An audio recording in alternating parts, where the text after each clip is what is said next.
माता पार्वती, जिन्हें जगत जननी कहा जाता है, जिन्हें आदि शक्ति का स्वरूप माना जाता है, जिन्हें सुंदर, दयालु और शक्तिशाली रूप में देखा जाता है। लेकिन क्या आप देवी पार्वती के 3 ऐसे रूपों के बारे में जानते हैं जिनकी पूजा अघोरी और तांत्रिक द्वारा की जाती है?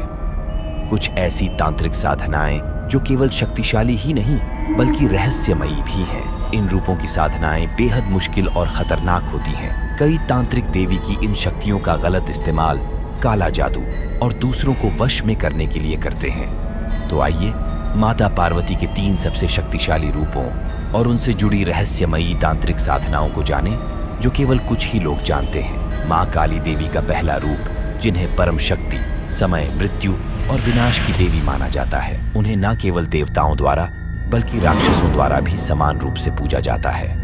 माँ काली देवी पार्वती का सबसे खौफनाक रूप है। ऐसा माना जाता है कि देवी पार्वती ने राक्षसों को विनाश करने के लिए ही माँ काली का रूप धारण किया था। माँ काली का रूप देखने में बहुत ही डरा देने वाला होता है। उनके हाथों में कपाल, रक्त से भरी कटोरी, गले में लटकते मुंड की माला उनके रूप को और भी भयानक बना देती है। पौराणिक कथा के अनुसार एक रक्त बीज नामक राक्षस था जिसे शिवजी से ये वरदान प्राप्त था कि वे कभी नहीं मरेगा, बल्कि उसके खून की जितने भी बूंदें धरती पर गिरेंगी उसके समान शक्तिशाली उसके ही जैसे और असुर पैदा हो जाएंगे। रक्त बीज ने अपने इस वरदान के घमंड में तीनों लोकों में हाहाकार मचा दिया। अब यह देख देवताओं ने तय किया कि वो रक्त बीज से युद्ध करेंगे। देवताओं के साथ युद्ध के दौरान जहां जहां भी रक्त बीज का खून धरती पर गिरा वहां उसी की जितने शक्तिशाली असुर और पैदा हो गए, जिससे घबराकर सभी देवता शिवजी और माता पार्वती के पास मदद मांगने पहुंच गए। रक्त बीज का अंत करने के लिए मां पार्वती काली मां का रूप लेकर युद्ध भूमि पर पहुंची और उसी के बाद शुरू हुआ रक्त बीज और मां काली के बीच एक भयानक युद्ध। युद्ध के दौरान उन्होंने रक्त बीज की एक भी बूंद धरती पर नहीं गिरने दी, बल्कि उन्होंने अपने जीभ को बाहर निकालकर रक्त बीज का सारा खून पी लिया। इससे रक्त बीज का विनाश तो हो गया, लेकिन उस समय मां काली का रूप इतना विकराल रूप ले चुका था कि उन्हें शांत करना बहुत जरूरी हो गया था। हर कोई उनके पास जाने से डरने लगा। तभी सारे देव शिव जी के पास गए और उनसे मां काली को शांत करने की प्रार्थना करने लगे। मां काली को शांत करने के लिए शिव जी ने कई प्रयास किए, पर वे असफल रहे। फिर भगवान शिव ने एक साहसी निर्णय लिया। वह मां काली के पैरों के नीचे लेट गए और जैसे ही मां काली ने अपने कदम गुस्से में आगे बढ़ाए तो उन्हें एहसास हुआ कि उन्होंने अपने चरण भोलेनाथ पर रख दिए हैं। जब मां काली को अपनी गलती का एहसास हुआ तो उनका विकराल रूप शांत हो गया। कहा जाता है कि इसी घटना के बाद से मां काली का रूप इतना विकराल है और उनकी जीभ हमेशा लाल और बाहर होती है। जितना भयानक मां काली का रूप है उससे कई ज्यादा भयानक उनसे जुड़ी तांत्रिक साधनाएं हैं और सबसे भयानक साधना है शव साधना कहते हैं। शव साधना करने पर मुर्दे भी बोल उठते हैं और साधक की सभी इच्छाएं पूरी हो जाती हैं। इस साधना में आम लोगों का प्रवेश वर्जित रहता है।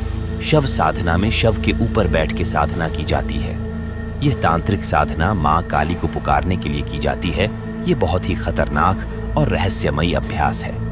इस साधना को करने के लिए कुछ गुप्त नियम होते हैं, जैसे कि लाश ताजा होनी चाहिए, उस लाश के सभी अंग ठीक और सही सलामत होने चाहिए, और सबसे ज्यादा जरूरी बात यह है कि ये साधना करने के लिए तांत्रिक किसी का खून ना करे, बल्कि उन्हें वो लाश कहीं पड़ी हुई मिली हो। तांत्रिक जब उस लाश पर बैठकर साधना करते हैं तो मां काली उनका परीक्षा लेती है और उनका ध्यान भटकाने की कोशिश करती है। इस वजह से उन्हें कई आवाजें सुनाई देती हैं जिससे उनका ध्यान भटके। लेकिन शव साधनों को पूर्ण करने के लिए जरूरी है कि साधु तांत्रिक पूरे मंत्र का जाप बिना ध्यान भटकाए पूरा करें। लगातार साधना करते रहने पर वो शव हिलने लगता है और जीवित हो जाता है। शव के जीवित होने के बाद भी साधु को बिना डरे जाप लगातार करना होता है, क्योंकि साधक भयभीत होकर बीच में साधना छोड़ देता है तो या तो उसकी मौत हो जाती है या वे साधक अपना मानसिक संतुलन पूरी तरह से खो देता है। और जो इस साधना को पूरा कर लेता है, कहा जाता है मां काली उसके सामने आकर उसे मोक्ष दे देती है और उसकी सभी इच्छाएं पूरी कर देती हैं। देवी से जुड़ी साधनाएं डरावनी तो होती ही हैं, लेकिन देवी के कुछ ऐसे रूप भी हैं जो और भी डरावने और रहस्यमयी हैं। देवी छिन्नमस्ता, देवी पार्वती का तीसरा रूप, जो एक ऐसी देवी है जिन्होंने अपना ही सर धड़ से अलग कर दिया था। ये एक तांत्रिक हिंदू देवी हैं जिनकी पूजा आम लोगों द्वारा कम तांत्रिकों द्वारा ज्यादा की जाती है। देवी छिन्नमस्ता का रूप काफी भयानक दर्शाया गया है। उनके बाएं हाथ में अपना कटा हुआ सर तो दूसरे हाथ में खून से भरी कटार है। उनके कटे हुए सर से 3 खून की धाराएं बह रही हैं। देवी को कामदेव, जो एक यौन देवता है, और उनकी पत्नी रति के ऊपर खड़ा दिखाया है, जिनके बीच संभोग हो रहा है। देवी छिन्नमस्ता के बारे में कई अलग अलग कहानियां हैं जो बहुत ही हैरान कर देने वाली है। एक दिन देवी पार्वती और उनकी 2 सेविकाएं दाकिनी और वर्णिनी के साथ स्नान के लिए मंदाकिनी नदी किनारे गई। लेकिन अचानक से कुछ ऐसा हुआ कि तीनों यौन उत्तेजित हो गए और उन सभी का शरीर काला पड़ गया। उसी समय अचानक से दाकिनी और वर्णिनी को भूख लगने लगी और उन्होंने मां छिन्नमस्ता से खाने की मांग की। देवी उनको मना नहीं कर पाए और उनकी भूख मिटाने के लिए उन्होंने अपनी कटार से अपना ही सर काट दिया। उनकी गर्दन से 3 खून की धाराएं बहने लगी, जिसमें एक खून की धारा उनके कटे हुए सर के मुंह में जा रही थी और बाकी 2 धाराएं उनकी सेविकाओं के मुंह में। इससे उनकी भूख शांत हो गई और देवी ने अपने सर को वापस अपने शरीर से जोड़ लिया। ये कहानी सुनने में बहुत ही अजीब है। क्यों और कैसे देवी यौन उत्तेजित हो सकती है और कैसे अचानक से उनकी सेविकाएं भूखी हो गई? इन सभी सवालों का जवाब है प्रतीक शक्ति यानी सिंबॉलिज्म। और ये कहानी कुंडलिनी शक्ति के जागरण को दर्शाती है। हिंदू धर्म में सिंबॉलिज्म का बहुत महत्व है और देवी छिन्नमस्ता की ये कहानी इसका एक श्रेष्ठ उदाहरण है। कुंडलिनी देवी के गर्दन के चारों ओर सांप होता है, जो हमारे अंदर कुंडलिनी शक्ति को दर्शाता है। कामदेव और रति हमारे सेक्स और इच्छा के भावना को दर्शाते हैं। देवी का बिना कपड़ों का शरीर इस चीज का प्रतीक है कि हमें सांसारिक चीजों को त्याग कर देना चाहिए। ऐसा माना जाता है कि कुंडलिनी शक्ति को जागरूक करने के लिए हमें सेक्स की भावना और अहंकार को दूर करना होता है। देवी कामदेव और रति पर खड़ी है। ये दृश्य दर्शाता है कि उन्हें अपनी यौन इच्छाओं पर पूरा नियंत्रण है। वहीं दूसरी तरफ ये माना जाता है कि हमारा सर हमारे अहंकार का प्रतीक है। इसलिए सर काटना ये दर्शाता है कि देवी ने अपने अहंकार को पूरी तरह से खत्म कर दिया है।